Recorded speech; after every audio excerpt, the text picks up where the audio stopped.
So without further ado, let me introduce you to Dr. Eric Verdin, MD.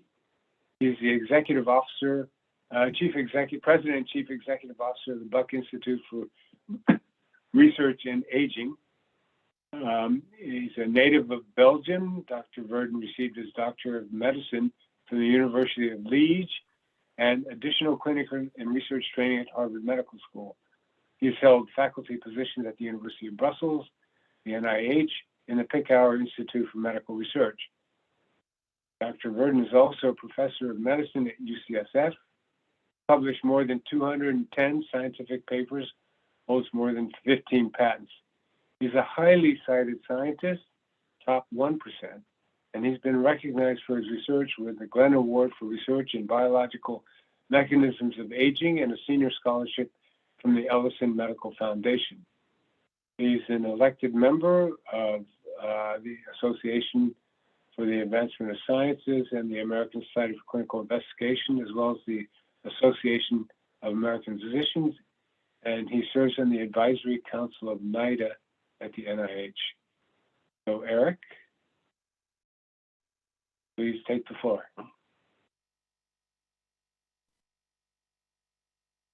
Slides shared.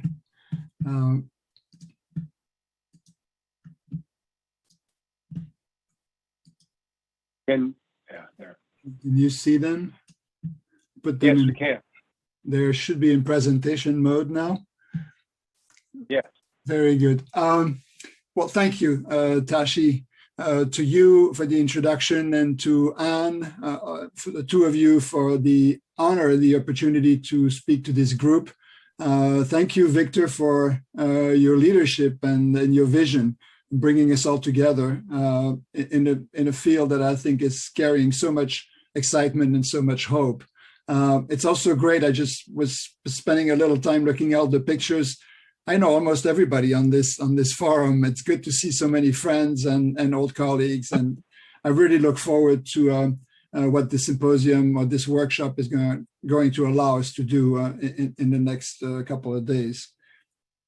My presentation is organized in 4 major points, and I realize that many of you are in the field and will be quite familiar with what I will be discussing. I thought it would be important for us to remind ourselves as a group, why are we here? And what is this field? What is its promise? What are we going to be trying to accomplish together? So the 4 points that I'm going to be making are, first, that the populations in the developed world and in the developing world are rapidly aging. I think that is in many ways the driver of why we are here together. We're confronted with a new and important problem. I will be discussing how aging is actually the biggest risk factor for the chronic disease of aging, the so-called Geroscience hypothesis. My third point will be that the science of aging has made remarkable progress during the last 30 years. And we're at the point where we consider aging a malleable process that can be controlled by specific pathways. And this brings up the possibility of actually direct intervention. Finally, the interventions that target these pathways in the aging process are likely to be critical for true preventative medicine. Let me start with my first point.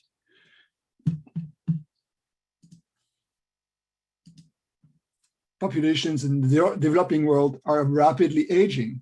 I have taken the example of Japan to illustrate what is happening today, perhaps in the most acute way in Japan, but is on the horizon for the US and other developed countries. If we look at the relative proportion of population of different ages back in 1920 and in 2010, you can see that the fraction of people aged 65 is rapidly increasing. And conversely, the fraction of the people who are 0 to 14, the children, is progressively decreasing. So these two variables, these two changes, the increase in the aging population and the decrease in children, is a reflection of two tendencies. One is the fact that these populations are living older, and the second is that this is accompanied by a decrease in fertility. And I think both aspects are equally important. Now, this seems like a dramatic change in population organization, but it is probably nothing if we compare to what we're expecting to happen in the next 40 years in Japan, where by 2060, we anticipate, and I say we, these are the authorities or the epidemiologists, we anticipate that the fraction of people aged 65 or plus is likely to be close to 40% of the population. And when we consider these numbers, we can immediately recognize the enormous implications that these societal changes will have in terms of retirement, in terms of social security, in terms of healthcare costs. And therefore, I think one of the reasons that we are gathered here for the next couple of days is really to try to anticipate what will need to be done. How can we actually mitigate these enormous societal changes and be prepared to deal with them in the most appropriate fashion? Second point that I want to make is that aging is the biggest risk factor for the chronic diseases of aging. This is perhaps best illustrated here on this slide, showing that what happens actually in terms of the age at which people die, comparing 1900 and 2016. You can see in 1900, the year 1900, there was a peak of mortality during childhood, so-called childhood mortality, which was actually quite dramatic. By that time, I think 1 out of 4 children was not expected to make it past his first year. This obviously has changed dramatically if you compare to the blue line. By 1900, the peak of mortality was at age 71 to 73. And we can see now this has dramatically changed. The peak of mortality today is around 91 years old. And one of the things that this means practically is that I have highlighted here in orange a danger zone in which we now recognize that if one is to live to this age, a number of novel diseases which were not really prevalent in the 1900s have become apparent. So in some way, what has happened in the last 120 years is that we have replaced the early causes of mortality, which were primarily infectious diseases, by a series of chronic diseases of aging that I will be discussing further. These chronic diseases of aging are highlighted here, and we will all recognize them: atherosclerosis leading to heart attacks and stroke, glaucoma, macular degeneration in the eye, many forms of cancer. Obviously, there are some cancer linked to childhood, but many of the adult or late age cancers are really directly linked to aging. Osteoarthritis, osteoporosis, type 2 diabetes, Alzheimer's, Parkinson, sarcopenia, and finally hearing loss. The one factor that is actually not appreciated, and this is a slide I believe that I modified from Nir Barzilai, who is here in the audience, is the fact that as one ages, the risk of these chronic diseases actually increases exponentially. And whenever I talk about this to a number of people, the reaction tends to be, well, you know, of course, this is something that we would expect. You get old, you get sick. However, not all diseases increases as a function of aging. Actually, there are peaks of risk factor for other diseases that occur earlier. And I like the analogy to what happened to Isaac Newton. Isaac Newton is not famous for discovering gravity. Actually, gravity was known. Everyone knew that an apple fell from a tree, even when he was doing his remarkable pioneering work. What the genius of Newton was not to, and so the same way that today everyone knows that getting old is associated with getting sick, his true genius was to ask why. And this is what the field of geroscience is really occupying itself. It's trying to understand what is the molecular link, what is the underpinning that makes the aging process a risk factor for the development of disease. My third point is that the science of aging has made remarkable progress in the last 30 years. As I mentioned, aging is now considered a much more malleable, sometimes even reversible process. There's still some controversy, but there are a growing number of instances where people have seen phenotypes that are consistent with reversion. And finally, this aging process is controlled by specific pathways. And I will say a few words about this, just by starting, what is the consensus today on what is aging? There is recognition, and this is shown on the red line, that we are subjected to a number of forces that include the oxidizing effect of oxygen. We live in an oxygen-rich environment. We utilize oxygen in multiple reactions. There is evidence of that this might induce damage to some of our macromolecules. There's a damage induced by gravity. This is damage that will see its net effect on joints or on the skin. There is damage from irradiation, from cosmic rays. So the realization, there's damage from chemicals that we might be exposed to. There is also an understanding that during childhood, because of evolutionary conserved repair mechanism, we are able to fix and repair this mechanism. As you can see, the two lines at some point cross during middle age. There's not a precise date. The curves should also say, are just an indication. They are. I do not know for a fact that they actually have exactly this shape. The net effect is that damage and injury slowly accumulates. And once some thinking is also that once these damage and injuries start targeting the repair pathways itself, the process can accelerate in a way that the damage accelerates and the repair and the resilience decreases.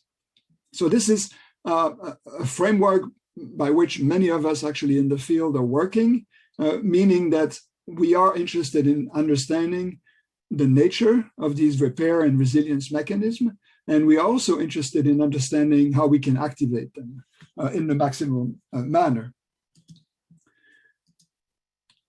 The best examples, or the most dramatic examples actually, of how a series of genes can be controlling lifespan is illustrated here. This is work by Cynthia Kenyon, who identified one of the first mutations that is shown to actually increase lifespan.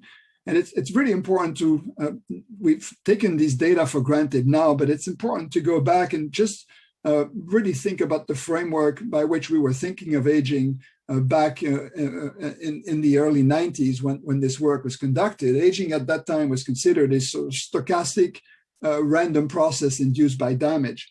The fact that a mutation of a single gene could actually induce such a dramatic gain of function so that the animals would live close to double or triple, this is the orange line that you're looking here, was at that time remarkable.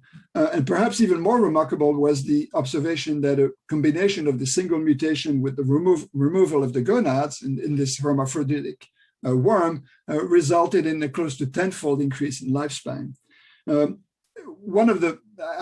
I have never talked about this data and shown this slide without a sense of awe in terms of what it means, because it essentially represents, if you look at the area under the curve in terms of life potential that this worm had locked in and that was unlocked by these two modifications, this is truly inspiring and has been, one of the inspiration for me and many other people in the field to pursue our work.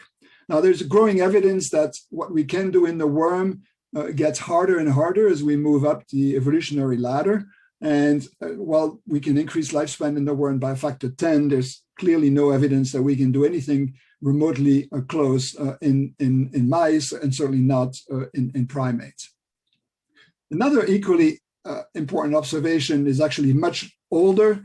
This is work by Clive McKay and colleagues, who were the first one to recognize the effect of the environment on lifespan. And in this case, particularly by showing that reducing the amount of calorie input in many animals was associated with a progressive increase in lifespan. And here again, we see comparing mice that are, or rats that are, actually these are mice that are not on calorie restriction, whose maximum lifespan is about 36 months. We can see that progressively reducing their calorie intake is associated with, again, a pretty remarkable increase in lifespan. Now, there's been a lot of work trying to further understand the mechanism that underlies this observation. And on this next slide, I want to summarize many of the conserved pathways that have been identified that mediate the calorie restriction response. So we have calorie restriction, which is not a universal intervention in terms of increasing lifespan. There's some variability when one compares different mouse strains and so on. But in many organisms, however, it still has been shown to increase lifespan.